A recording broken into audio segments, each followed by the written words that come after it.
ajili ya siku nyingine nzuri ambayo tunaifanya. Tunaendelea na semina yetu na leo ni siku ya pili. Somo linasema Yesu suluhu la matatizo yote.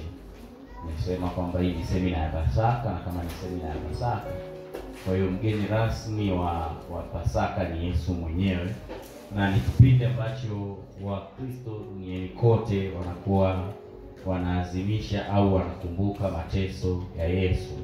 Sasa kila wakati ambapo tunakuwa na Pasaka, huwa tunatamani kuona ile kazi au yale mambo ambayo Yesu aliyafanya msalabani yanapata uhalisia kwenye maisha yetu. Biblia inasema na kwa kupigwa kwake sisi tumepona. Maana yake tunatamani sasa kuona kule kupigwa na huko kupona, hivi vitu vinakuwa na maana. Kwa maana tunaposema 1+1 ni 2, kwa wahesabu au kwa watu wanaofanya mahesabu itakuwa ngumu ukiwashawishi kwamba 1+1 ni 3, kwa sababu wakati wote wanatamani kuona 1+1 imekuwa 2. Sasa sisi kwetu tunaposema kwa kupigwa kwake sisi tumepona, kwa kupigwa kwake ndio 1+1, sawa? Alafu 2 ni tumepona. Kwa hiyo hapa katikati ikitokea kwa kupigwa kwake, alafu sisi hatuonekani kama tumepona, tunapata kiu au deni la kujiuliza nini kimetokea hapa katikati mpaka kupigwa amepigwa ila sisi hatujapona. Tunabidi turudi tuulizane tena, au akupigwa, sawa? Au akupigwa, ni sawa? Pasaka iko sasa kutukumbusha kwamba alipigwa, sawa? Na kama tunaikumbuka Pasaka au tunaiadhimisha, sio tu wakati ule tumekuwepo huko zamani tunakuwa, ilikuwa Pasaka ikifika ndio muda mzuri wa kuangalia movie ya Yesu na mateso, afu unasikitika, yani jamaa. Yani unajua kwanza wakati ule tulikuwa tunajua yule ndio Yesu, yani tunaimona pale yule ndio Yesu. Hatujui hata kama yule anaigiza. Kwa anapopigwa tunajisikia vibaya. Tunadhani Pasaka ni kusikitika kwa sababu Yesu anapigwa. Pasaka iko kutukumbusha kwamba alipigwa. Sawa? Sasa kama alipigwa, nini matokeo ya kupigwa kwake? Ndicho ambacho tuna focus nacho kwenye hii. Ndio maana tunasema Yesu suluhu la matatizo yote. Jana nilianza kuwatazamisha namna ambavyo Adamu alisababisha matatizo mengi. Matatizo ambayo Adamu aliyaleta na Yesu jinsi ambavyo amekuja kuyatatua. Kwa hiyo wale ambao walikuwa jana tuliona vitu vingi sana. Leo nitarudia kwa uchache sana vitu vichache vya jana, ili wale ambao hawakuwepo niwasaidie twende pamoja. Wale ambao kesho hawatakuwepo sitarudia. Kwa hiyo kesho hakikisha unakuja. Sawa? Kesho hakikisha unakuja. Mimi natamani muichukulie serious sana hii semina, kwa sababu nina uhakika yani kwamba ukiweza kwenda nayo tu kama ambavyo ipo, ufahamu wako utabadilika sana kwenye mambo ya Mungu. Kuna vitu vingi sana utavitazama kwa upya tofauti na ulivyokuwa unavitazama zamani. Mimi mwenyewe kiuhalisia sikuwa najua kama nitafundisha hii semina, na sikuwa hata nimewaza wala kupanga. Yaani katika mambo ambayo nilikuwa sitaki kuyasikia, kwenye kikao siku moja wakawa wanauliza tupate mwalimu kutoka ndani kutoka nje. Mimi nilisema mwalimu kutoka nje, ila kiuhalisia nilikuwa najua wakisema mwalimu kutoka ndani kijiji kitaniangukia mimi. Alafu wakati huo mimi nilikuwa nina mwaliko wa kwenda nje kabisa ya mkoa. Nishaalikwa, nishaambiwa na kule kuna kambi la Pasaka, wanakusanya wanafunzi wa sekondari na wa vyuo watu zaidi ya 500. Kwa natakiwa niende. Kwa automatically ile akili yangu inaniambia kwamba patikane wa nje ili mimi niwe huru kukimbia. Sawa? Ndio ilikuwa lengo. Yaani sikuwa hata na sababu nyingine kwa nini eti mwalimu wa nje. Hamna, sababu yangu kubwa ilikuwa ni kwamba haja hapa mwalimu mwingine ili na mimi nitoke. Sasa baadaye nikawa namwambia baba kwamba bwana, sasa mimi hapa nina mwaliko. Baba naye ananiambia na mimi nina mwaliko. Na nikitoka mimi wewe uwezi ukatoka. Sawa, maana yake hivyo wewe nitaenda, kile naenda. Nimwambia naenda kesho, na hivi nitafika kesho usiku. Maana kesho nikimaliza kufundisha hapa natoka naenda kule. Alafu Jumamosi usiku narudi huko ili Jumapili tumalizie hichi. Lakini mimi nataka nikuonyeshe unaweza ukaelewa. Maana yake kwenye mambo ya biashara za Mungu, Mungu anafanya kuangalia. Yaani swala sio umeenda wapi, umemfundisha nani. swala ni Mungu anapata faida gani au matokeo gani. Maana yake mimi mmoja, Mungu ameangalia kwamba kati ya flamingo na kule, ameona hapa ndio kuna kazi ambayo inatakiwa kutimizwa. Kwa hiyo mimi nashawishika kuamini kwamba yani wewe isikilize tu kwa makini, kwa sababu Mungu anakusudi. Yani kama ningepewa kibinadamu kuchagua, niwaambie tu kweli, nisingewachagua kabisa. Eti nichague kubaki hapa, nisingewachagua. Lakini kwa sababu ile sauti ya ndani na kuitii, nikajua kwamba ninaweza nikakimbia naenda kule, ila kumbe mtu ambaye Mungu amemtaka kwenye Pasaka hii yuko hapa. Sawa? Kwa hiyo ni wewe. Ndio maana jana tulianza kuona vitu. Mathayo ile sura ya 6 na mstari wa 26, kuna andiko moja zuri na bora ambalo ndio nimesema pale ndio tutakuwa tunazungukia.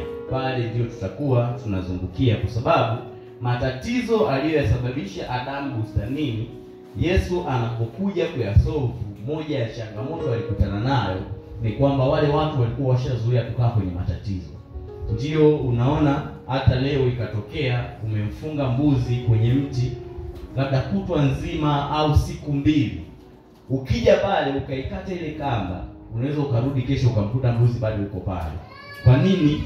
Kilichofungwa sio tena shingo yake, ila ni ufahamu wake. Maana yake yeye ataendelea kuamini kwamba mimi nimefungwa kwenye kamba, kwa hapa ni kwangu. Tunaelewana? Sisi tulikuwa tunafuga ng'ombe na tulikuwa tunaweka kwenye banda kama hivi. Sasa ilifika wakati ile banda linaharibika, unakuta kuna sehemu kabisa ambayo ina uwazi, ng'ombe anaweza akapita. Lakini cha kushangaza ng'ombe walikuwa hawapiti. Na tukawa tunajua kwamba ng'ombe ashajua kwamba huko ndani mimi sitoki, kwa wala hata ajisumbui. Kwa Yesu amekuja kuweka watu huru, lakini watu ambao wamefungwa kamba za shetani miaka mingi. Kwa hata kama kamba zimeshakatwa wenyewe hawajui. Si unaelewana? Ndio hapa kuna ile siri tunasemaga kwamba wewe upasi kuumwa, wala sio mapenzi ya Mungu uumwa. Yaani ndio ujue kabisa mapenzi ya Mungu sio wewe. Yaani hayo sio mapenzi ya Mungu. Kwa sababu mtu mmoja alinifurahisha akaniambia watu wakiumwa kanisani wakaombewa wasipopona, huwa wanaamini kwamba Mungu ana kazi ya kufanya na ule ugonjwa wanaoumwa. Umeelewa? Sasa ukishaamini kwamba Mungu ana kazi ya kufanya na huo ugonjwa, maana yake huo ugonjwa utakiwa kuondoka, maana Mungu ana kazi nao. Si ndio? Sasa uende wapi wakati Mungu ana kazi nao? Na ikatokea ukaamka ukaenda hospitali, maana yake unaenda kushindana na Mungu. Mungu ana kazi nao ameweka. Uende hospitali utafuta nini? Sikutoa. Kwa hiyo unakosea Mungu. Kama unagundua kama kweli ugonjwa wako Mungu ana kazi nao, upasi kwenda hata hospitali. Kwa hiyo ukiona unaenda hospitali, maana yake huo ugonjwa Mungu hana kazi nao. Ni wewe ndio una kazi nao. Ndio maana unapambana kutoa. Maana yake hata watu ambao waliumwa muda mrefu wakakaa kwenye mifungo, unashangaa amekuja hata huku ndani ya wokovu anaumwa, lakini kwa sababu ni mbuzi ambaye alifungwa miaka mingi, ufahamu umeshikiliwa, kwa hata hajui kama tayari ameshawekwa huru. Maana yake yule mtu ataendelea kutembea gizani, lakini uhuru wake ushapatikana zamani. Unaelewana? Sasa matatizo ambayo tulisema Adamu aliyasababisha bustanini, moja wapo ni kutufanya sisi tuishi maisha magumu, ikiwemo kula kwa jasho. Sawa? Mmoja ya matatizo ambayo Adamu alisababishia. Lakini makusudi ya Mungu na kumuumba Adamu, hakuwa amemwekea Adamu kwamba atateseka kula. Yaani Adamu alitengenezwa aishi kama ndege. Akasema ndege ndio kiumbe ambaye anaishi maisha mazuri pengine kuliko kiumbe yoyote. Kwa sababu nyinyi kwenu maisha yawe magumu, yasiwe magumu, ndege atakula. Si ndio? Misaada ile ya Marekani iletwe au isitishwe, ndege haimuhusu. Si sasa hivi nchi inalia Trump sijui kafanya nini. Wafikiri ndege wanawaza. Unaelewa? Yaani ndege ana maisha yake mengine. Hata itokee leo watu wapandishe bei ya unga na mchele, ifanye kwamba unga kilo moja 10,000. Ikistangazwa hivyo unajua sisi wote hapo tutasikitika. Sisi wote hapo tutalalamika. Ile unajua ndege analalamika. Na unafikiri atakula wapi? Huo unga utakao ununua wewe, yeye ana shia yake. Ikoje? Atakula tu. Ndio Mungu alikusudia Adamu aishi hivyo. Kwamba Adamu maisha yawe magumu yasiwe magumu, dunia iwe na ukame isiwe na ukame, yeye atakula. Ndio maana ukisoma Edeni haikuwa dunia nzima. Dunia ilikuwepo, yani dunia ilikuwepo. Ila Biblia inasema Mungu akatengeneza bustani katika hiyo dunia hiyo. ambapo hiyo bustani ndio hilo eneo akalita Edeni. Maana dunia nyingine ingekuwepo, maisha mengine yangeendelea, ila kuna kisehemu ambacho Mungu alikusudia chenyewe kiishi maisha yake, kikae kivyake, watu wake wawe kipekee yake. Maana wakati wengine kule wanalia, humu Edeni hamna kulia. Wengine wakikosa chakula kule, huku Edeni hakuna kukosa chakula. Ndio maana baada ya Adamu kusababisha matatizo aliyosababisha, la kwanza alitolewa mle Edeni. Si sawa? Maana kama Edeni ingekuwa ni dunia nzima, maana Adamu angetolewa duniani. Lakini Adamu aliendelea kuwa duniani, ila Edeni hakuwepo. Maana kule ambapo Mungu alimtengenezea mazingira mazuri ili aishi, je, alitolewa. Maana yake akaenda sasa kwenye kula kwa jasho. Kwa Mathayo 6:26 Yesu anajaribu sasa kuwakumbusha kazi aliyokuja kuifanya na nini ambacho kilikuwa ni makusudio. Kila mtu mwenye Biblia afungue hapo. Kama hauna Biblia, kesho ndio nayo. Kuna watu waje kwenye semina, chukua Biblia yake basi at least unayo. Sawa. Uje na Biblia ili tusome wote ili andiko. Ili andiko ni moja kati ya maandiko yangu ya msingi sana kwenye hii semina. Mathayo 6:26. Hapa Yesu anajaribu sasa kuwatazamisha maisha wakati Adamu hajakosea alikuwa. Na ndio anataka waelewe hivyo na wajue kwamba huo ndio utamaduni. Mathayo 6:26. Tumefika wote? Tunasoma sasa kwa vituo, sawa? Ila tunasoma pamoja. Mstari wa 26 inaanza nasema, waangalieni ndege wa angani. Nasikia hili ni agizo kwamba waangalieni. Neno waangalie kibiblia halimaanishi utoke pale nje uende nje. Neno waangalie lina maana sawa na jifunzeni. Yaani nendeni mkaangalie maisha ya ndege, mchukue muda muwasome wanavyoishi, maisha yao na kila kitu, alafu mjifunze. Haya ni maisha kabla Adamu hajasababisha matatizo aliyoyasababisha. Yesu anaendelea anasema ya kwamba vitu ambavyo anataka uviangalie kwa ndege sasa. Sawa? Sio uangalie kwamba ndege labda ni wa njano na manyoya mazuri.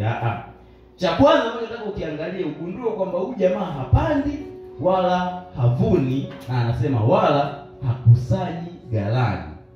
Unajua hapa kwenye kupanda, kuvuna na kukusanya, hizi ni tunasema ni misamiati ya kiuchumi. Sawa? Misamiati ya kiuchumi. Kupanda kiuchumi, yaani unaposema kwamba nimepanda, ni sawa na mtu amefanya biashara. Ni sawa na mtu ameenda ametafuta ajira, amefanya kazi. Umeelewa hicho kitu? Ni sawa na mtu amewekeza fedha sehemu, yule amepanda. Si ni sawa kiuchumi sasa hivi? Maana tunategemea amewekeza kitu. Umeelewana? Ni sawa na mtu ameenda shambani ameweka mbegu, amepanda. Ni sawa na mtu ameenda amefanya kazi kwa bidii, yule anapanda pale. Maana anategemea kuvuna. Hata anaisha kwamba ndege hana ajira. Ndege hana biashara. Sawa? Ndege hana sehemu kusema kwamba amewekeza fedha zake. Hamna. Mbili akasema lakini pia hawa hawavuni. Sawa? Kuvuna ni kupokea kile ulichopanda. Ndege manake hapokei mshahara. Sawa? Ndege yani sio kwamba eti ana faida. Kusema kwamba sasa biashara aliyoweka anaenda kuchukua faida. Tumeelewana hicho kitu? Maana naambiaga watu hivi, wewe unafikiri ili uweze kuishi hapa duniani unahitaji nini? Yaani anakuambia nahitaji fedha, unazipataje? Anakuambia fedha kuna njia nyingi, niende shamba nilime, si sawa? Sasa ndege hana shamba. Nitafutie ajira nifanye kazi, ndege hana hiyo. Si sawa? Lakini pia mwingine anakuambia nifanye biashara nipate faida, ndege hana faida. Anasema hawakusanyi. Maana yake kukusanya ni kutunza, sawa? Kuweka akiba. Si sawa? Wale wengine wanaweka akiba kwa njia za vikoba, sio michezo, tunacheza michezo 2002. Ile ni kuweka akiba. Ndege hana hiyo, ndege hana mchezo wa kucheza cha dakika 2002 hamna. Sawa? Hana hiyo biashara. Ila Yesu anaendelea anasema mnaiona Biblia. Anasema na baba yao ndege huwalisha hao. Au nyie hapo umeandikaje? Mbona kumbe baba yao ndege? Sasa jana ndo tulianzia hapa, si ndio? Hii inanishangaza. na inaniumiza kichwa kwamba ndege kutokulima na sijui kuvuna kufanyaje, mimi havinishtui kwa sababu hata huyu mtoto hapa hana biashara, hana kazi, hana nini, si ndio? Na anaishi, si sawa? Lakini huyu tukitaka tumwandike hivyo tunasema na baba yake anafanyaje? Anamlisha, mama yake anamlisha. Kwa hiyo nilitegemea na ndege nao watunzwe na baba zao, kwa baba yake baba yao ndege anawatunza. Ila Yesu anatoka kwenye ndege anasema na baba yenu nyinyi hapo ndio anawatunza hao ndege. Yaani hao ndege wanaokula na kuishi kwa raha sio baba yao, ni baba yenu nyinyi. Maana yake anakataa kwamba Mungu sio baba wa ndege. Sawa? Ni sawa? Niko hapo ndo nisaidie tena kumwambia jirani yako leo kwamba baba yangu mimi anawalisha ndege. Au baba wa ndege. Ni baba yangu anawalisha ndege. Sawa? Na nikasema kiufugaji ndege ni mfugo. Sawa? Ili tulishe mifugo tunahitaji tulishe watoto washibe ndio tukalishe. Sisi nyumbani tulikuwa tunafuga mbwa, lakini hakukuwa na utaratibu kama mbwa wale kabla ya watu. Tunakula sisi. Makombo ndio anaenda kula mbwa. Nikagundua ni utaratibu wa kibiblia. Wakati yule mama anaambiwa siwezi kuchukua chakula cha watoto nikawapa mbwa. Akasema na mbwa wanakula makombo, mbwa ni asili yao, yani mifugo yote. Maana yake ndege ni asili, wanatakiwa kula chakula ambacho mtoto amekula amekibakiza. Sawa? Maana yake itakuwa ni hatari. Mtoto ana njaa, wewe una njaa, ila baba yako amewalisha ndege. Ni sawa? Jambo ambalo Mungu anakataa kwamba hawezi kulifanya. Sasa hii ndio Yesu anajaribu kuonyesha mambo ambayo yalikuwepo kabla Adamu hajaleta matatizo ambayo yaliletwa. Sasa leo, jana nilijifunza vingi, leo ndio ilikuwa msingi. Kwa hiyo ndio tusharudia kuhusu jana. Leo nataka nikakuonyeshe. Jana niliwaambia maisha hapa katikati wanadamu walitafuta njia nyingi za kuyarudisha yafanane na Edeni, lakini hayakufanana. Sawa? Ndio hata leo watu wanafanya bidii. Kwa sababu moja ya mambo yalikuwepo Edeni hakukuwa na kuumwa. Sawa? Kwa hiyo na leo watu wametengeneza ujanja ili wasiumwe. Neti ni mkakati wa wanadamu kutengeneza mazingira ili wasiumwe. Waone kama wako Edeni. Sawa? Ila kiuhalisia hawako Edeni. Kunywa maji yaliyochemshwa, maji safi na salama, ni mkakati wa kuhakikisha mwanadamu yuko Edeni. Umeelewa hicho kitu? Ni mbinu ambazo tumezitengeneza sisi ili kuhakikisha tunaishi yale maisha. Ndio pale nikawaambia hata shule, hata kufanya kazi, biashara, ni watu wanatafuta tupate matokeo, mazao fulani, tudhani kwamba tuko Edeni. Ila kiuhalisia hiyo Edeni ambayo tunaisema, ambaye alikuwa na uwezo wa kuileta alikuwa ni Yesu mwenyewe. Ndio maana alisubiriwa kutoka kipindi cha Yuda, wakati wa Daudi, wakati wa Yese. Anatakiwa tu kwamba atakuja, na akija huyo maana yake mambo yatarudi kuwa mazuri. Jana niliwaambia mambo ambayo yalikuwa Edeni na ambayo tunategemea kwamba Yesu anapokuwa amerudi anayarudisha. Sasa leo nataka tu nikuonyeshe hapa maana rahisi ya kuja kwa Yesu. Hapo tutafungua kitabu cha Isaya ile sura ya 53. Pale ndio ile ndio sura ile sura ya Pasaka ile. Ndio ambayo uwezo kufundisha semina ya Pasaka kama hamjaisoma, kwa sababu ndio Pasaka yenyewe. Na pale mimi sitaki tuone hayo mateso. Wengi wakisoma ile Isaya huwa wanaisoma kwa huzuni sana kwamba yaani kumbe jamani. Na kweli na mwandishi gani kama alikuwa na huzuni ya hatari. Kwa sababu huyu na Malaka Isaya wakati anaandika alikuwa analia kwa sababu hii ilikuwa ni unabii, alikuwa bado hajatokea kwa anaona kwenye roho. Anasema ni nani aliyesadiki habari tuliyoileta? Na mkono wa Bwana amefunuliwa nani? Maana alikuwa mbele zake kama mche mororo na kama mzizi katika nchi kavu. Yeye hana umbo wala uzuri, na tumuonapo hana uzuri hata tumtamani. Huyu ni Yesu anazungumzwa kwamba hana umbo wala uzuri, na tumuonapo hana uzuri hata tumtamani. Anasema alidharauliwa. Nasikitisha hiyo, ndio. Na kukataliwa na watu. Umeona hiyo? Anasema mtu wa huzuni nyingi ajuae sikitiko. Unasikia maneno yalivyo mazito. Mtu wa huzuni nyingi ajuae sikitiko.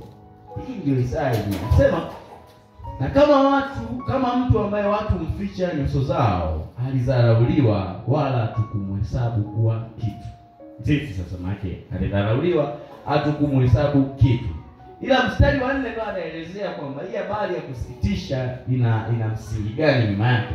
Anasema hakika ameyachukua masikitiko yetu. Cha kwanza hicho ambacho Yesu anadai kwamba amekuja kukifanya ni kuchukua masikitiko.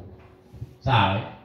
Maana yake kwa mstari huu hapa ni wazi kwamba mwana wa Mungu hapaswi kusikitika. Sawa? Niulize wewe, mara ngapi umesikitika?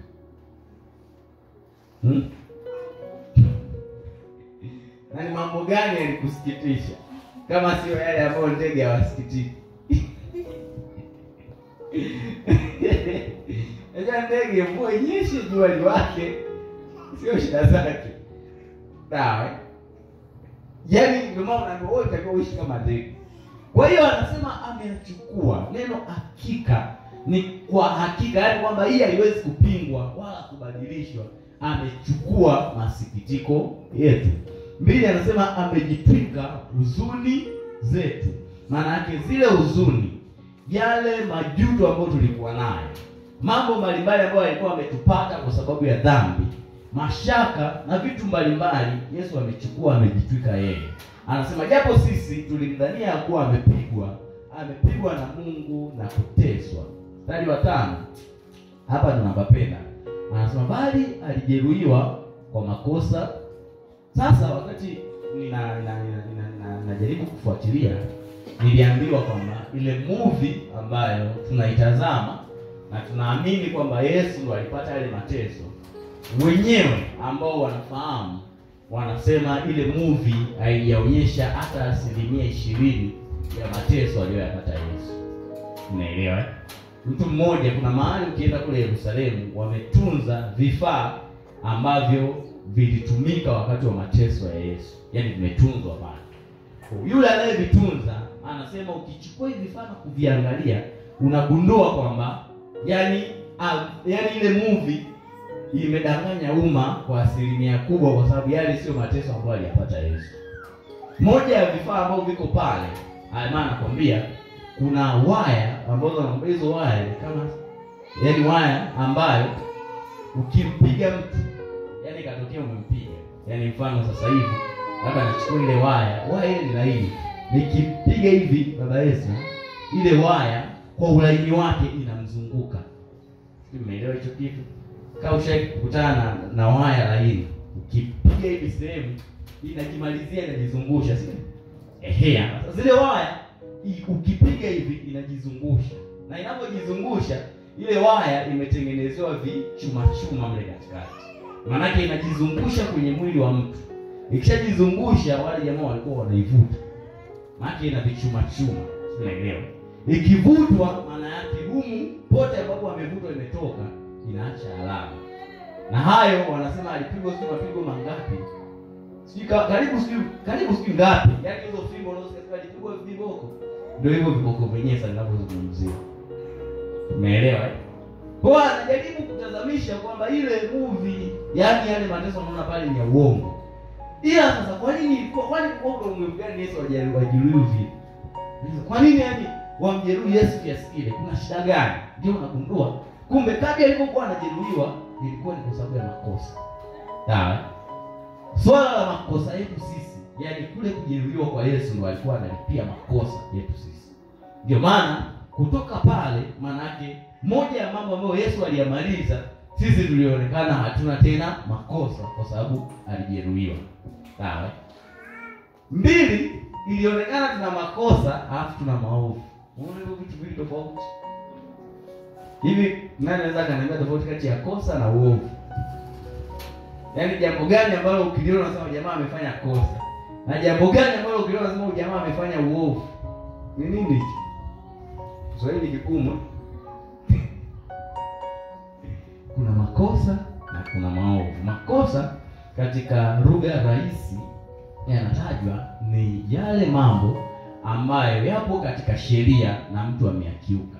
Mfano, imeandikwa usiue, mtu ameua, hilo ni kosa. Sawa? Imeandikwa usizini, mtu amezini, hilo ni kosa.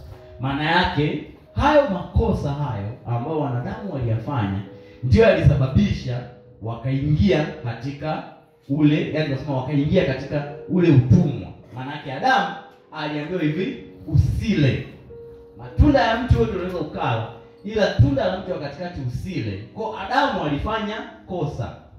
Unaelewa? Kwa Yesu alilazimika kupigwa yale mapigo ili ajeruhike, ili ile kosa la Adamu lifutwe katika kule kujeruhiwa. Ni sawa? Sasa mimi najaribu kuwaza, kama kujeruhiwa tu ndio nafuta kosa, ningesemaje? Kwamba basi mimi naweza nikajitoa nijeruhiwe nifute makosa yangu. Si sawa? Sasa tunachukulia test. Sawa? Shuleni mtu anapigwa viboko kwa makosa yake. Si ndio? Maana viboko ndio vinafuta makosa. Kichapwa viboko vinafuta makosa. Sasa najaribu kuwaza, tuachane na vile viboko alivyopigwa Yesu. Na waanza wangesema kwamba Antonia, kwa kila kosa moja tunakupiga viboko 300. Kila kosa lako moja. Ni sawa? Unakubali?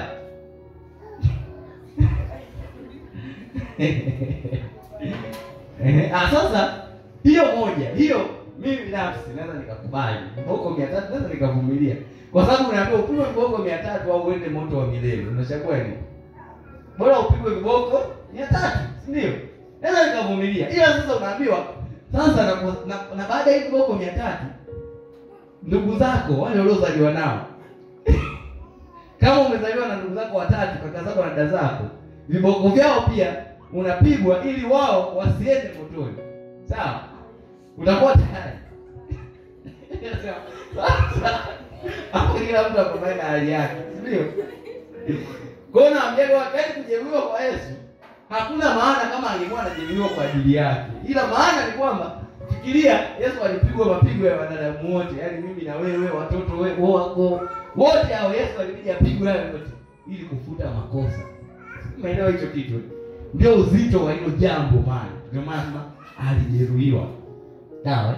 Sasa cha pili kilikuwa ni uovu. Neno uovu ni uasi. Yaani uovu unapotajwa popote ni uasi. Maana yake hata hapa Tanzania kwenye katiba yetu inaeleweka kwamba unaweza ukafanya makosa na yana adhabu zake ukienda gerezani, yaani ukienda mahakamani. Lakini kuna uasi na wenyewe una adhabu yake. Na Tanzania uasi adhabu yake ni kunyongwa. Sio, mshasikia?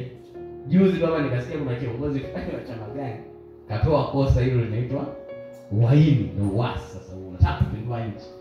Hilo adhabu yake ni kunyongwa. Hilo sasa. Hayo ndio yamefika uovu. Maana uasi ni kujaribu au kutengeneza namna nyingine ya kuishi mbali na ile ambayo Mungu ameshaiweka. Unaelewana? Ndio maana pale ukisoma vizuri, Adamu alimkosea Mungu, alifanya kosa. Lakini Adamu wala hata kufanya uovu kwa sababu aliendelea kuwasiliana na Mungu. Unaona watoto wake wanaenda kumtolea Mungu sadaka. Kwa bado kulikuwa kuna patano kati yao. Ila uasi wa kwanza unafanywa na mtu wa Kaini. Biblia inasema akatoka mbele za uso wa Mungu. Huyo ndo aliamua kwenda kuanzisha serikali yake. Ndio ile idea ambayo baadaye watu wanakaa wanaanzisha mnara, mara Babeli, mara nini, uasi. Maana huo ovu ndio ilibidi sasa Yesu achubuliwe. Yaani kwamba hii tunakupiga lakini ni sharti uchubuke. Unaelewa hicho kitu? Ndio Yesu akaibeba hiyo katika huo mstari. Kwamba sasa kwa huo Biblia inasema alijeruhiwa kwa maovu yetu sisi. Unaweza ukasema basi mimi nitakuwa tayari kufanya uovu. Sasa unaweza kuwaza kwamba wewe unakuwa tu umefanya makosa ila maovu haujayafanya. Hilo sasa maovu ni yako. Tunasema popote pale ambapo mwanadamu atajaribu kuishi bila kumtegemea Mungu kwa akili zake, kwa nguvu zake, pale anafanya uasi. Maana yake anaonyesha kwamba naye ana nguvu, ana uwezo wa kutengeneza serikali yake. Nimeelewa? Ndio hiyo sasa hapo tunasema kuna serikali ambayo mwanadamu anaweza akajiundia serikali yake, akafuata utamaduni wake, akaishi maisha yake. huo ni uovu. Kwa Yesu na wenyewe akapiga.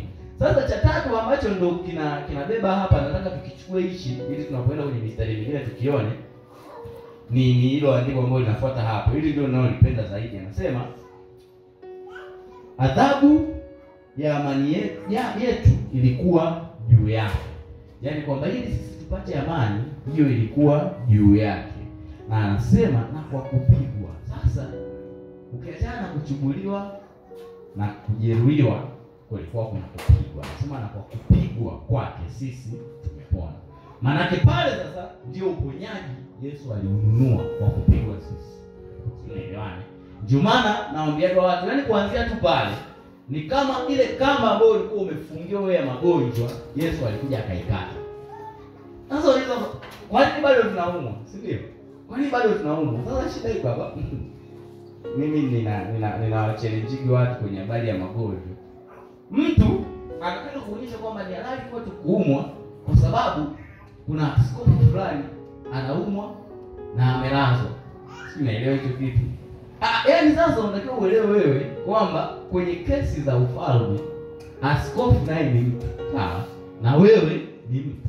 Lakini maandiko yanasemaje? Anasema kwa kupigwa kwake sisi tumepona. Maana yake ni sawa ulikuwa uko gerezani, umekaa gerezani. Yesu akafika pale. Akasema huyu mtu ndani mnafunga kwa sababu gani? Sababu huyu mtu bwana anafungwa kwa sababu ameua.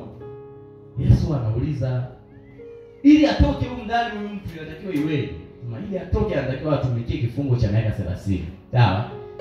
Yesu anasema mimi nifungeni niingie huyu ndani, muachieni aende.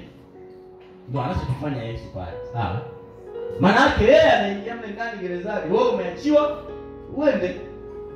Lakini unaweza kujikuta wewe na Yesu mnafungwa pamoja. Au unaelewa? Yaani wewe na Yesu mnajeruhiwa pamoja kwa makosa ya kwako wewe. Lakini Yesu yuko tayari kwamba mimi niacheni kae ndani. Huyu mwacheni aende. Mimi nimemlipia deni yake. Sasa wewe manake kutoka kwako, kuondoka kwako ni swala la ufahamu. Sawa? Na siku nikawafundishaga nikawaambia, tuliwahi kutoa mfano mmoja kwamba kuna simba, yeye kama bahati akawa amejifungua, lakini yule simba akawa amefariki baada tu ya kujifungua. Kwa hiyo mtoto wale waliozaliwa pale, anasema akapita swala na watoto wake. Kale katoto mmoja kati ya wale watoto haelewi. Unaelewa? Akaunga mle kwenye kundi la wale watoto wa swala. Manake akakimbia nao. Sasa wakati ameenda kule, wale nao wakawa wanamuogopa, lakini baadaye wanaona mbona huyu ana madhara, ni kama tu sisi, wakakuwa naye. Kwa simba akakuwa na watoto wa swala. Kilichokuwa kinatokea ni kwamba wakija simba kwa kimbiza, kale katoto pamoja na swala akimbia. Kwa sababu anajua utamaduni wa maisha yetu hapa ni kutoka mbio tukiona simba. Sio ile hicho kitu. Huo ndio ufahamu ambao tunasema, yaani usipokuwa nao wewe tu utakuwa swala kama yule simba aliyekuwa swala. Maana yake hakuwa na ufahamu maskini. Hakuwa anajua kama anapaswa kukimbia. Yaani kukimbiwa yeye sio kukimbia. Kwa hiyo anasema maisha yale yaliendelea vile mpaka tu siku, yaani imekuwa kama bahati kwamba wamekuja kukimbiza, Yesu yeye kukimbia. Hapo akashangaa hawana muda naye, wanakimbiza wale wengine. Ndio, mbona mimi sikimbizwi? Mbona mimi sifuati? Ndio inakuja sasa kwamba kumbe inawezekana na mimi nikawa kama hawa wanaokimbia, maana ufahamu ukapatikana. Ila kama asingepata huo ufahamu, angeishi maisha yake yote anakimbia. Ndio maana ni rahisi kukuta mtu akaumwa mpaka mwisho, akawa maskini mpaka mwisho, na mbinguni akaingia, lakini yeye na Yesu wamefungwa gerezani. Kwa sababu Yesu alikuwa tayari kuilipa ile hati ya mashtaka ili Yesu awekwe mbadala kwa wewe. Ila wewe sasa mwenye jambo lako haukujua, haukufahamu. Ndio maana nasema, ndio maana naambia watu penda neno. Yaani unajua kanisani nashangaa watu wanapenda tusifu, turuke, wanaenjoy, wanaona raha. Wengine wanapenda maombi kwamba tuombe. Ila katika yote kilicho bora zaidi ni neno. Ndio nataka ukiwe. maarifa, kwa sababu yani ufalme unaenda, unajua nini. Shetani anataka ajue wewe unajua nini kabla hajakuvaa. Umeelewa hicho kitu? Maana kile unachokijua ndio hicho ambacho shetani atakiogopa, kwa sababu anajua hiki unajua. Akijua ujui, maana yake ataendelea tu kukutesa, kwa sababu anajua wewe si hujui. Unaelewana hicho kitu? Maana yake ni mpaka umejua, umefahamu, ndio asili sasa inayokuja. Kwa maana kutokea hapo kuna mambo mengi. Sasa hapa nikaandika mambo kadhaa ambayo baada ya kumpokea Yesu wewe inabidi uyajue. Yaani haya hata kama ukijaribu kuyatafuta kichwani mwako hayaingia, yaani ukijaribu kuyakubali hayakubaliki, ila wewe tu ya force yakae huko ndani. Yaani ikiwezekana katafute hata maji, koroga, weka hayo maneno huko ndani, kunywa, useme haya. Utasikia watu wanasema nakunywa maji ya bendera. Bendera inakamuliwa, mtu anakunywa haya. Sasa wewe unywe maji ya haya ninayokuambia. Yaani wakati wowote, muda wowote ikitokea uwe na uhakika. Sawa? Nimewahi kumwombea mtu muda mrefu, yule mtu haponi. Kwa anaumwa ugonjwa fulani wa ajabu kweli. Yaani kuna magonjwa, yaani kuna ugonjwa na magonjwa wa ajabu. Sawa? Ugonjwa na ugonjwa wa ajabu. Sasa huyu naye alikuwa na ugonjwa wa ajabu. Kuna vitu vinamuotaota mwilini ambavyo havieleweki. Sawa? Ni kwamba tu usalama wake ni kile kwamba anavaa nguo, ila katika hali ya kawaida yeye mwenyewe anajua vitu ambavyo vinamtokea ambavyo havieleweki. Sasa tunaomba, tunamaliza, anarudi tena kitu kile kile. Tunaomba, tunamaliza, anarudi tena kitu kile kile. Tunagundua kwamba hapa kinachotakiwa kumponya huyo mtu sio tena maombi, ni ufahamu. Sawa? Kujua nini ambacho shetani anakisimamia ili kumtesa, ili naye ajue nini anatakiwa asimamie. Ndio Mungu akanipaga ufunuo kwenye kitabu cha Ezekiel 18 kwamba mwana hata utoa uovu wa baba. Mungu anasema hii kitu sio yake. Yaani uovu wala hajafanya yeye, ila ni uovu ambao ulifanywa na babu zake. Kwa hiyo ile dhambi, kwa sababu mshahara wa dhambi ni mauti, maana lazima ulipie. Kwa hiyo ile dhambi inahitaji kulipwa, na kwa sababu hajapatikana mtu mwingine kwenye familia, huyu ndio amechaguliwa alipie ile dhambi ambayo ilifanya. Unaelewa? Sasa najaribu kukaa chini na angalia, nasema mbona Biblia imeshasema kwamba mwana hata utoa uovu wa baba? Si sawa? Si Mungu amesema mwenyewe. Sasa huyo anautoaje? Ndio Mungu anaambia sasa hiyo ni swala la ufahamu, mpaka yeye mwenyewe ajue kwamba huu uovu wa umuhusu una wenyewe. Kwa mimi nilikwenda kumfundisha, nikamwambia wewe, hii iko kwa sababu ya dhambi fulani ilifanyika. Ila wewe sasa hivi omba kwa ufahamu huu, kataa kwamba wewe utakiwa kutoa huu uovu.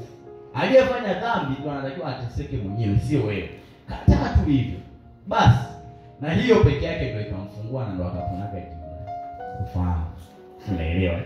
Ndio maana nataka ufahamu ufuatao wewe ushike, yani ukamate, ujue. Moja ni kwamba Biblia inathibitisha kwamba tumepokea nuru.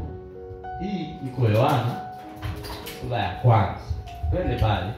Nitakwambia hii nuru ni nini na ina kazi gani kwenye maisha ya mtu ambayo sasa sisi tumeipokea. Kitabu cha Yohana Mtakatifu, mwanzo kabisa pale inazungumza kwa habari ya Yesu mwenyewe na namna ambavyo amekuja ulimwenguni. Sasa hapa anatajwa kwa sifa zake. Kuna maneno mengi. Wewe ukienda kusoma kaanzie mstari wa 1.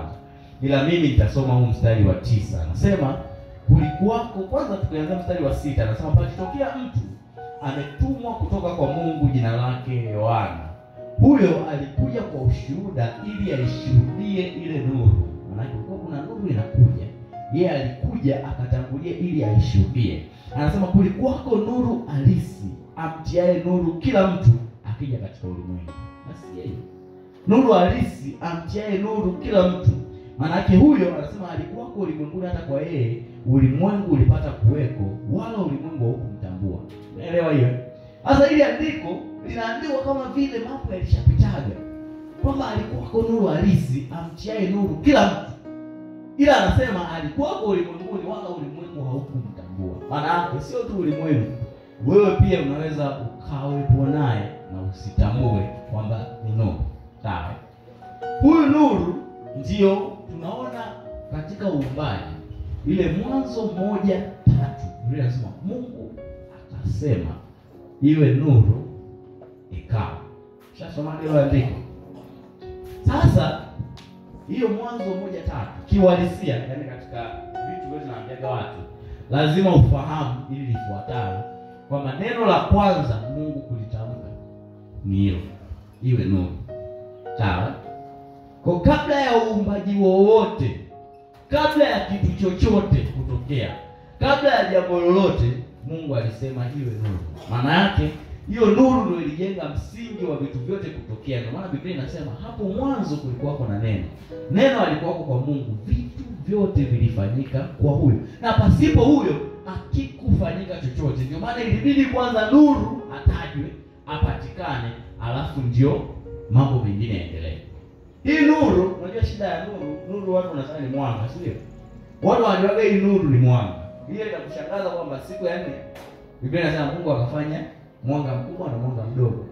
Kwa mwanga huu, mwanga tunaona mwanga huu sio nuru, sawa? Sio hiyo nuru inayotajwa.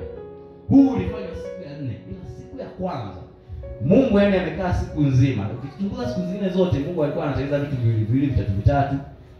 Yaani sehemu nyingine unaona Mungu anatengeneza vitu kwa pea. Labda hiki na hiki, hiki na hiki. Ila siku ya kwanza ndio siku pekee ametengeneza nuru. Basi hiyo nuru ikawa. Maana kupitia hiyo ndio kila kitu kinatokea. Maana yake hapo ndio tunaanzia, hapo ndio tunaishia. Sasa anasema alikuwako nuru anayemtia nuru kila mtu.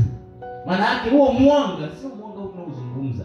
Ni mwanga mwingine ambao wenyewe yani unaingia kwa kila mtu. Na anasema kutokea hapo ndio mambo mengine yanaweza yakafanyika. Ndio maana naambia watu, wewe ulipokea nuru ulipompokea Yesu. Na hiyo nuru ndio msingi ambao mambo yote yanatakiwa yafanyike kutokea kwenye hiyo nuru yako. Tunaelewana? Nini maana yake? Hauwezi ukazaa. Mfano mrahisi ni hapa. Sehemu moja Biblia inasema hivi, mtu anayemdharau baba yake na mama yake kufa na afe. Afu inasema wale ikoje pale mwisho? Ushasoma ile andiko? Nimesoma. Inasema kufa na afe na watu wote waseme amen. Hivi unaelewa maana ile andiko? Yaani maana yake ni kwamba kufa na afe, sio? Alafu watu wote, asiwe mtu wa kupinga, wote wakubali kwamba na hiyo hivyo afe. Umeelewa hiyo? Kwa hiyo peke yake ni mauti. Sawa? Biblia inazungumza kwa habari ya dhambi, inasema dhambi mshahara wake ni mauti. Kwa hiyo popote pale ambapo mtu anakuwa amefanya dhambi, maana yake amekufa. Sawa? Sasa wewe na mimi tuulizane sasa hivi. Yaani wewe na mimi tuulizane kwamba maiti anao. Si unaelewa? Ndio maana nuru lazima itangulie, kwa sababu hiyo ndio inaleta maisha. Sawa? Ndio maana Biblia inasema hivi, nayo nchi ilikuwa utupu tena ukiwa. Roho Mungu alitulia juu ya vilindi vya maji. Nini kinafuata? Mungu akasema iwe nuru. Maana yake maisha ya mtu kabla ya Yesu ni ukiwa, ni utupu. Kabla yani Yesu alikuja ni ukiwa na utupu. Ndio maisha ya mtu. Sasa maana yake nuru ndio inatangulia, ili kupitia hapo ndio tuone vitu vinaendelea. Ni sawa sawa sasa hivi. Labda tu fikiria, labda una ndugu yako fulani anafanya kazi hapa moto. Alafu anakupigia simu, rafiki yangu, sisi huko moto tunaendelea vyema bwana, tunapokea tu maiti hivyo. Jana bwana, kuna maiti kajifungua jana hatari. Hiyo bila wewe utamuelewa. Tunasema wewe utaishi tu, akili yake imechanganyikiwa kwa sababu hapa kazi moto hapo. Si unaelewa? Mfano mimi nina masiara huwa nayafanya. Siku moja naongea na mtu. Vipi bwana, wewe unasema utanipigia, mbona hujanipigia? Ananiambia bwana, niko msibani ndugu yangu. Nikamwambia msiba gani wewe naye bwana, umeanza uongo. Ananiambia kweli tena niko msibani. Nikamwambia Hamisi amini. Akasema kweli nakwambia mimi niko msibani. Hebu mpe marehemu niongee naye. Ili tuthibitishe. Nikasikia nasema tuka uko sawa. Manake marehemu hawezi akaongea, si ndio? Hawezi akazaa. Ndio maana kwenye maisha ya mtu ukikuta mtu ana utasa, hii ni kazi ya dhambi, kwa sababu dhambi ndio inaleta hiyo. Sawa.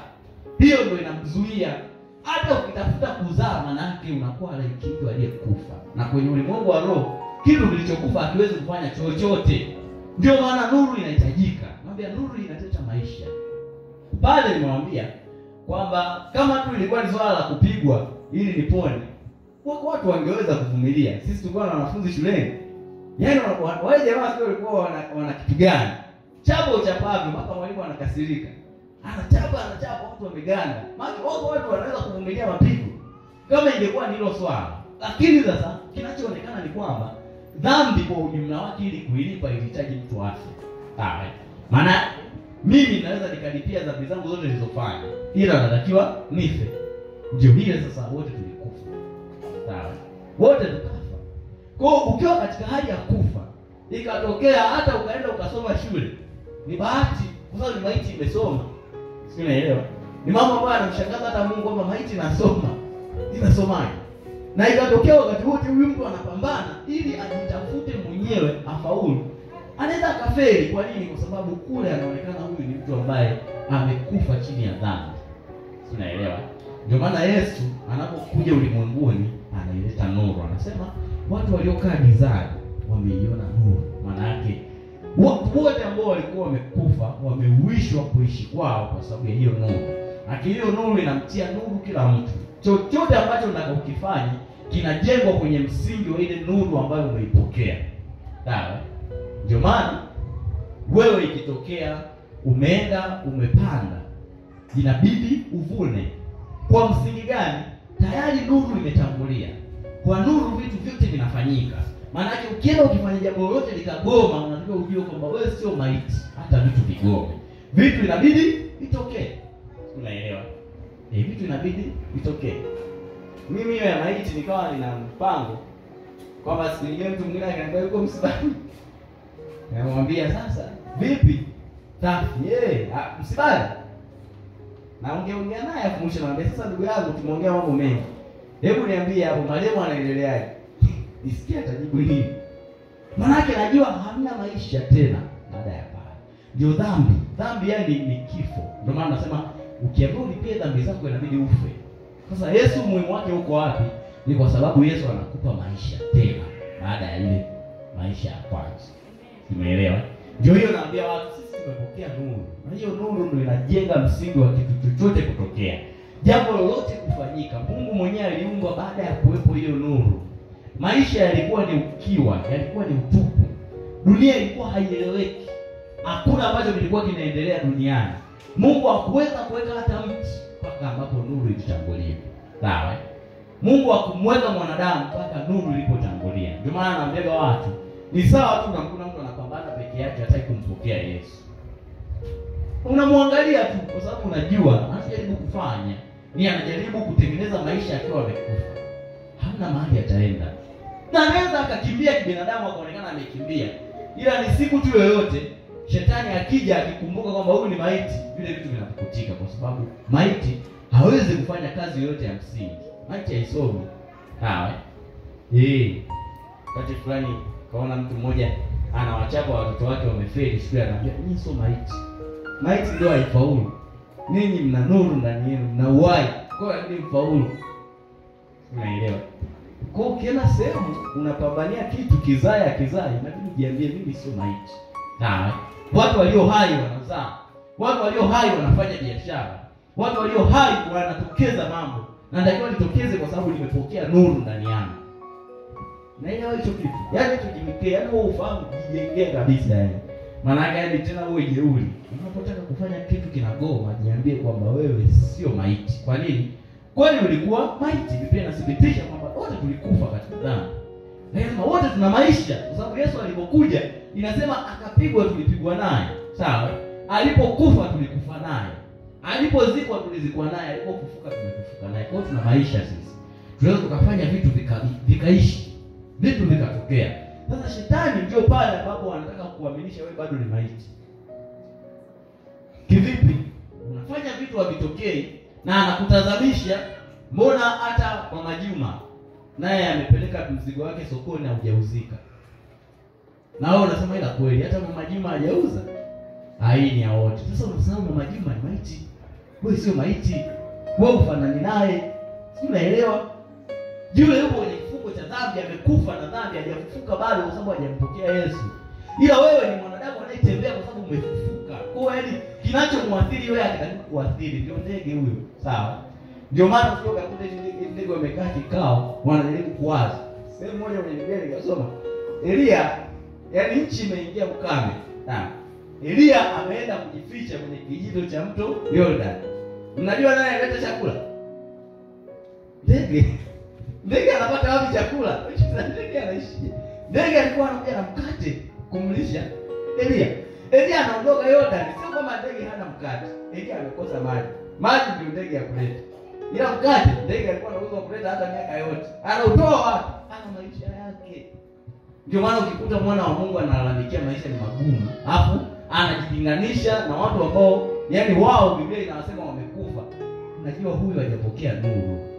Sawa? Ndio maana unapoona maisha ya kufananisha na mtu ambaye hana nuru, inabidi ujitofautishe. Mimi sina nuru. Biblia inasema tokeni mkatengwe. Nyinyi ni watu tofauti. Si unaelewa? Nasema msifuatishe namna ya dunia hii. Sasa ni hata kuna shirika gani kati ya giza na nuru? Mimi nishakuwa nuru, na shirika gani na ule mtu? Sio shida ya maandiko.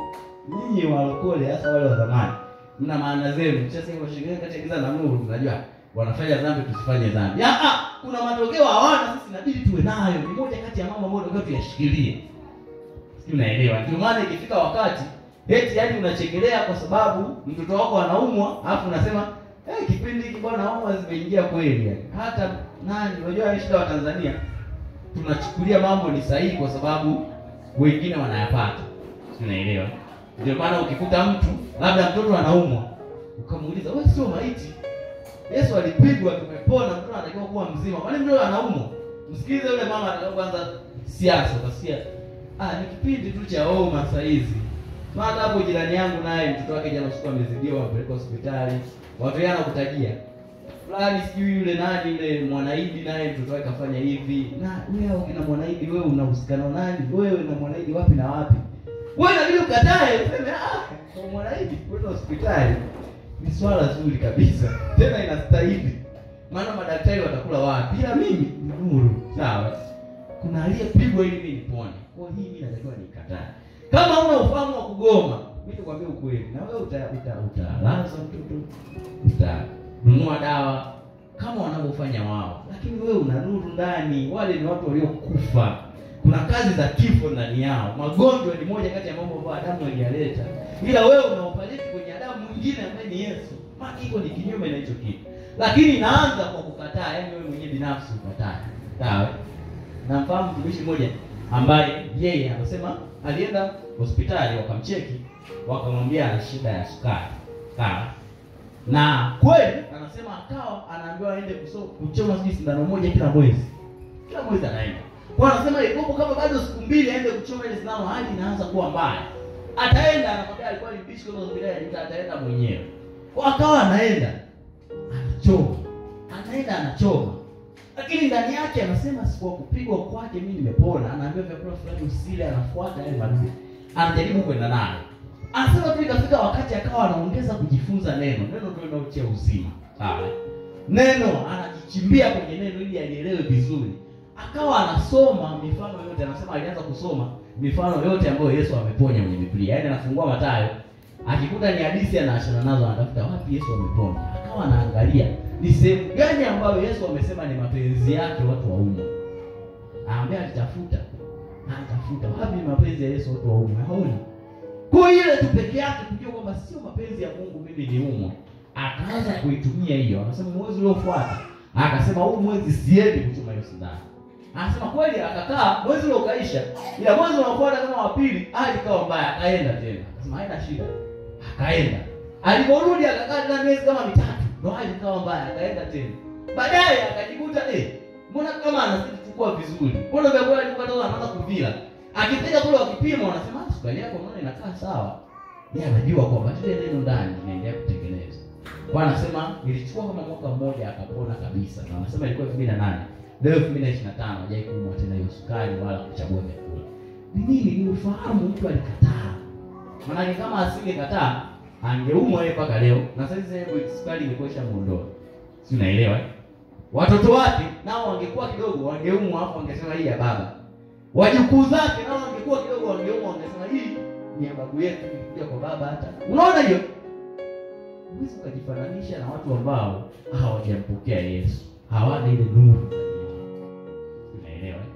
Wewe ni tofauti na wao. Ndio maana nasema tokeni mkatengwe, msijifananishe nao. Sema lazima msishiriki uovu wake. Yaani kuna uovu ambao dunia inao, msiushiriki. Matokeo ambayo wanayapata ni kwa sababu ya kumkataa Yesu. Na maana nikamwambia watu, yaani kuna mtu anaenda sijui naumwa sijui nini, haina shida, ni sawa kabisa, kwa sababu huyu mtu kwa hiari yake nuru imekuja amekataa. Sasa wewe umejichanganyaje mle? Yaani wewe mwana wa Mungu na umetokeaje ufalme? Huo ndio ujasiri ambao tunataka sasa wewe ujue, yaani uwe na ufahamu kwamba mimi ni nuru, na nuru yoyote chochote kinatokea. Baada ya nuru kufanyika, Mungu alianza kusema miti nini vikawa vinatokea. Kwa uzima ni kutamka tokea uzima unatokea. Tunaelewa? Mimi of course na muda mrefu sana sijaumwa, lakini haimaanishi kwamba eti sijisikii vibaya. Najisikia vibaya. Juzi tu hapo nasikia maumivu hapa. Kila nikigusa hivi nasikia maumivu. Siku karibu 2 natoka nazunguka nasikia kuna maumivu. Nasema hii inakuaje? Na nasikia. Nikasema sasa hili eneo, yaani hili eneo, nikisema nikawaulize madaktari maumivu yanatokea hapa. Kama sio uvimbe. Hapa unajua hapo kuna vitu vyote muhimu, figo nini. Kwa nikajua hapa hili ni bonge la tukio ambalo shetani anatengenezea Mungu. Sawa? Ila kuna ufahamu nao. Kwa mimi hata sikuaga tunajiombea ile kwamba kwa utukufu nasema tu wewe. Na yaani kwa nagusa hivi. Toka, ondoka. Hapa sio kwako. Hivyo yaani siku 2 baadaye nikawa mpaka sasa sisikii tena maumivu yote. Kwa kama ulikuwa ni uvimbe nini shauri yake. Lakini najua kwamba hakitakiwi kukaa. Sawa? Kwa hiyo usianze kusema kipindi hiki cha homa au msimu wa homa. Kuna wakati homa ilitokea hapa kanisani kwa watu karibu wote wanauma. Nikasema hamna, hebu tuikatae. Wewe kutafuta kujitofautisha, sawa? Sema mimi niko dunia nyingine. Hii dunia yetu kwenye nuru hatuendi na misimu, sawa? Ndio kabisa nataka nikufundishe uishi kama ndege. Sawa? Yaani hapo ikitokea hata wale wanyama unajua kama tembo, njaa ikitokea huwa wanakaa wanauzana, tufanyaje? Wanaama maskini. Unaona shangaa tembo wamekuja hapo, wanatafuta chakula. Wanawaza na wao. Ila ndege, yaani ndege wenyewe wanaamini wakitoka watakula. Hakuna chakula watasogea mbele watakula. Ni maisha wanaoishi. Sawa? Maana wao wamejitoa kwenye mfumo wetu sisi wa maisha. Ni tofauti na sisi tunavyoona. Huu ufahamu ukae. Sawa? Ugongelee kabisa kichwani mwako kwamba mimi ni nuru. Sawa? Yesu yeye anasema mimi ni nuru ya ulimwengu. Alafu baadaye anasema ninyi ni nuru. Maana ni cheo ambacho ametupa na sisi. Maana kwetu vitu vinatakiwa vitokee. Mambo ambayo yanawasumbua duniani hayapaswi kabisa kutusumbua. La pili, hili ndo tunamalizia hapa afu kesho tutaendelea. Nimesema hapa kwamba unatakiwa kujua kwamba umenunuliwa. Biblia inatuambia hivyo kwamba tumenunuliwa. Hata moja ya matatizo ambayo yalisababisha alituingiza katika utumwa, yaani sisi tukawa watumwa. Sawa? Maana yake tukaanza kutumikishiwa kwenye kazi ambazo si za kwetu. Sasa damu ya Yesu Biblia inatuaminisha kwamba ilikuja ikatununua. Kolosai 1:10 anasema alituokoa akatuhamisha. Maana yake tukachukuliwa kutoka kwenye ufalme mmoja kwenda kwenye ufalme mwingine. Maana yake huko anategemea kwamba tunaenda sehemu nyingine ambayo tutakaa sawa. Matendo ile 20 anasema kanisa la Yesu alilolinunua kwa damu yake mwenyewe. Yaani Yesu ametununua kwa damu yake. Hapa ndio nikasema moja ya mambo unatakiwa uyajue, wewe sio mtumwa tena. Sawa? Petro wa kwanza 2:9 anasema ninyi ni taifa takatifu, uzao wa kikuhani, watu wa milki ya Mungu. Maana kama kuna ufahamu unatakiwa kuwa nao ni kwamba wewe ni mfalme. Unaelewa hicho? Moja, wewe ni nuru. 2, wewe ni mfalme. Sasa nikishasema mfalme, kuna vitu ambavyo unatakiwa uvijue. Si sawa? Mfalme ana haki zake au amjui? Yaani niambie kwamba mfalme, tuseme rais yule wa nchi yako akatokea amepita hapa yumwa. Kuna mtu ambaye azijui haki za rais? Kuna mtu ambaye azijui haki za rais? Wenye magari wote wanafanyaje? Ni haki ya rais akiwa anapita wote msimame. Na ukijichanganya kwenye yule mzamaza unapewa kesi ya uhaini kwamba ulitaka kumuua rais. Unaelewa? Ni haki zake. Huyo ni mfalme. Maana kama mfalme, maana yake katika namna yoyote watu wote ambao sio wafalme kama yeye wanapaswa kuinama au kusujudu mbele za huyo mtu. Ndio pale anasema kila goti lipigwe kwa jina la Yesu. Maana yake moja ya mambo ambayo tunayo kwenye damu ya Yesu na jina la Yesu, mambo yote ambayo hapo kwanza yalitumikisha yanapaswa yasujudu kwa ajili kwetu sisi. Yaani ugonjwa unapaswa kusujudu. Sawa? Chochote kile ambacho kinawatesa wengine, wewe ni mfalme. Maana kama ni mfalme, hicho kitu kinapaswa kikusujudie wewe. Unaelewa? Pamoja na shetani anapaswa kukusujudia wewe. Ndio ufahamu ambao mtu anatakiwa kuwa nao, kwamba wewe umehamishwa. Wewe ni mfalme sasa hivi, sio mwananchi wa kawaida. Kama mfalme wa ufalme wa mbinguni, maana yake hata kutembea kwako kuna badilika. Unaelewa? Kuvaa kwako kuna badilika. Unaelewa? Ndio maana una wakati kama mtu amevaa nguo, kumwangalia kumwambia hii nguo sio sawa mtumishi. Anapata shida kwamba sasa hii nguo sijui mimi ndio ninayo. Hebu vaa kama mfalme basi. Sawa? Hebu vaa kama mfalme, tembea kama mfalme, ongea kama mfalme. Kuwa na ujasiri kama mfalme, kwa sababu shetani atakaa mahali anachunguza. Hivi wewe anajua kama yeye ni mfalme? Akigundua kwamba haujui, wewe utakuwa ni mtumwa. Wakati fulani ile kitabu cha Mhubiri, mimi nalipenda pale kuna andiko moja. Suleiman anaandika anasema, moja kati ya mabalaa aliyoyaona, yani maajabu, moja kati ya ubatili aliyoona, anasema amewaona watumwa wamepanda farasi, halafu mabwana zao wanatembea kwa miguu. Unajua hicho bwana kimaanisha ni watu ambao hawajamwamini Yesu wamepanda farasi, hapo wao wamwamini Yesu wanatembea kwa miguu. Unaelewa hicho? Kwa anabeba hata unaomba Mungu akupe fedha, akupe gari, lazima uwe na andiko la kusimamia. Hakuna mfalme duniani anayetembea kwa miguu bwana. Wapi nchi gani anasema na rais wake yeye hana hata gari anatembea kwa miguu? Umeona? Kwa tunapoenda kudai hata kufanikiwa kiuchumi, hakuna mfalme asiye na mali. Unaelewa? Huo ndio ufahamu tunaenda nao, kwamba mimi ni mfalme, nimehamishwa, nimetoka kwenye kuwa mtumwa, nimekuwa mwana. Kama mwana, Biblia inataja kama warithi. Na inasema mrithi wakati wowote hapo mtoto ni kama nini? Mtumwa. Ni sawa? Ingawa ni bwana wa vyote, ila bado ni mtumwa. Ndio sawa ile kwamba mtoto wa rais ikatokea umepata kazi baada ya kumwogesha mtoto wa rais, sasa na ukamfini. Kwa nini? Kwa sababu ni mtoto. Sasa ndio sisi tupo kama hao. Ni watoto wa Mungu ambao bado ni watoto. Kwa shetani anapiga makonzi, anakufinya. Lakini Biblia inasema wewe ndio bwana wa vyote. Yaani wewe ndio unamiliki vyote. Maana kama utaendelea kuwa mtoto, utaendelea tu kunyanyasika na kuishi maisha ambayo unatakiwa kuyaishi. Ndio pale unakuta mfalme analala njaa. Wewe wapi ushakusikia wanatangaza taarifa ya habari kwamba mfalme wa nchi fulani amelala njaa kukosa hata 100? Ushakusikia? Kwa kama mfalme inabidi ugundue kwamba ukiona unaelekea kukosa hata 100, ndio kwamba hakuna mfalme asiye hata 100. Kwa hiyo Mungu inabidi tuzungumze vizuri. Kama wewe ni mfalme kweli au ni mfalme wa mchongo? Mbona sielewi? Inakuaje? Yaani mfalme anakosa hata hela za matibabu. Huyu mfalme gani? Si unaelewa? Hiyo inabidi kutazamishe, kufikirishe kwamba kuna kitu ambacho hakijawa sawa. Hapa nimemaliza. Ila moja kati ya mambo ambayo nataka uyajue na uyaelewe ni ufahamu kwamba wewe ni mfalme, ni mtoto wa Mungu. Biblia inasema dunia na vyote vijazavyo ni mali ya Bwana. Maana yake baba yako ndio anamiliki kila unachokiona huku duniani. Liwe ni jengo zuri, liwe ni bustani inayopendeza, kiwe ni kitu cha thamani, vyote ni vya baba yako. Lakini mwandishi wa kile kitabu cha nafikiri Galatia kama sikosea, anawaambia watu kwamba mtoto, yani hawapo, yani mrithi hawapo mtoto, hana tofauti na mtumwa. Maana wewe sio mtumwa tena, lakini utaishi kama mtumwa kwa sababu wewe ni mtoto. Kwa nini? Kwa sababu mtoto ni mtoto tu, hawezi kumiliki. Hata baba yako angekuwa na magari dunia nzima, ila ukiwa mtoto bado huwezi kupewa gari uendeshe. Ni sawa? Yaani mfano huyu dada Eva saizi Mungu amfungulie milango wewe na magari 50. Hatuwezi kukuta amempa mtoto anaendesha gari. Atakuwa ana akili kwa sababu huyu ni mtoto. Ila akikua kidogo tu atakupa. Kwa Mungu kuna vitu ambavyo anatamani akupe, ila anakuona bado hujakuwa. Bado ni mtoto. Akikupa vitakuua.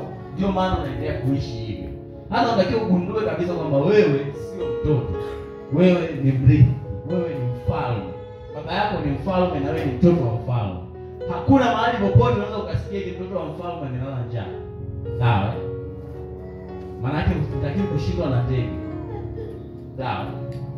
Yaani kabla hujalala njaa unajiuliza hivi kunguru leo hawajala kweli? Kunguru wamekula. Kwa hiyo kunguru wananishinda. Kwa hiyo babangu anawajali kunguru kuliko mimi. Kataa. Sawa? Ni ufahamu ambao unatakiwa uweke kichwani mwako. Ukiri usiku na mchana, uzungumze kila wakati. Huo utakutunza, utakushikilia. Hapo tusimame. Tunaenda kuomba leo. Lakini leo ombi letu ni hili hapa. Kwamba sisi tumetajwa kama warithi. Sawa? Warithi wa mali na vitu vyote alivyo navyo Mungu. Maana Mungu alivyotuchukua sisi tulikuwa watumwa. Hatukuwa na thamani yoyote. Yaani hatukuwa na thamani yoyote. Tulikuwa watu ambao tungeweza kudharauliwa na mtu yoyote. Lakini Yesu akaja akatununua, akatuingiza kwenye ufalme wa kwake. Huku tulipokuja sisi sio watumwa tena. Maana sisi ni warithi wa mambo ya Mungu. Maana sisi ni wafalme ambao tunatembea hapa duniani, tunamwakilisha Mungu kama wafalme. Ni mfalme yoyote anavaa vizuri. Mfalme yoyote anakula vizuri. Mfalme yoyote analala mahali pazuri. Tunaelewana? Mfalme yoyote hawezi kuhitaji kitu. Yaani hakuna mfalme duniani anaweza akatamani kula kuku akashindwa kwa sababu eti ana hela. Hayupo huyo mfalme. Sawa. Kama warithi, tuna mambo mawili tunaenda kuomba. Moja ni kwamba Mungu atusaidie ili tukue, kwa sababu inawezekana tujili kwa sababu hatujakuwa. Mtoto unasababisha tuonekane kama watumwa, lakini kumbe sisi ni warithi. Na jambo la pili, tukafanya matamko ya kiushindi kutoka kwenye Biblia kwamba sisi ni wafalme, ni warithi. Kwa hiyo hatutalala njaa. Sawa? Daudi anasema, nilikuwa kijana, sasa ni mzee. Sijawahi iona mama yake akiachwa, wala watoto zake kuomba mikate barabarani. Hivi naelewa haya maandiko. Yaani maana yake hajawahi kuona hicho kitu hata siku moja. Ndio maana naambia watu, kama bado tunapambana, kula tu kwenyewe ni kwa shida, kuvaa ni kwa shida, kupeleka watoto hospitali, hela za matibabu tunazipata kwa shida, kodi tunalipa kwa mateso, bado kuna viwango tunavihitaji na tunahitaji kufikiri hivyo. Kwa Mungu hapana. Hatutakiwi kuishi hapo, maana sisi ni wafalme. Tuombe. Takatifu Mungu wa milele, wewe Jehova unaishi na kutawala sana. Leo yetu Bwana inakutukuza na tunakushukuru kweli. Asante kwa ajili ya siku yetu ya pili ya semina na Mungu umetupa. Na asante kwa ajili ya mambo ambayo Bwana unatutazamisha kwamba ametokea katika maisha yetu, na hayo tunapaswa kuyakiri na kuyajua ya kwamba sisi tu huru. Sisi kwamba si watumwa tena, bali ni wafalme wanaotembea duniani. Sisi ni warithi Jehova katika ufalme wako. Sisi ni warithi wa yale ambayo Bwana umeanzisha. Tunapokea, tunamiliki yale ambayo Bwana anatokana na wewe.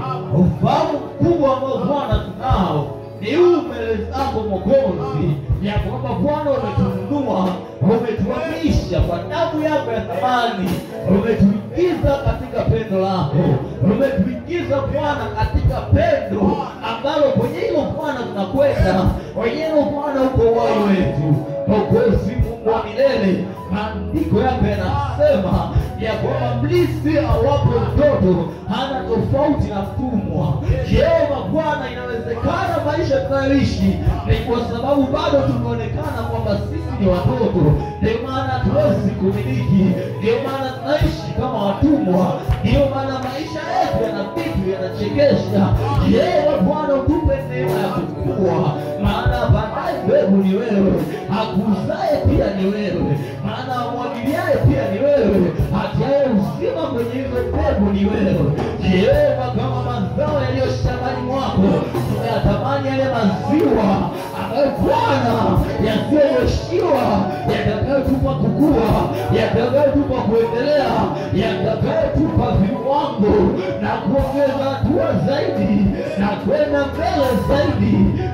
Mungu wa milele, Jehova Bwana, neema yako ikaachilie juu yetu, ukakue Bwana, ukaongezeke katika kimo cha rohoni Bwana, tukaongezeke ili tukawe warithi, ili tukawe tunaomiliki usonge mbele na kumiliki vile vyote ambavyo Bwana ni makusudi yako, Bwana ni mapenzi yako, Bwana ni matakwa yako. Yao ni yale unayotaka na umekusudia kwenye maisha yetu. Wewe Mungu wa milele Jehova, umetutaja kama wafalme,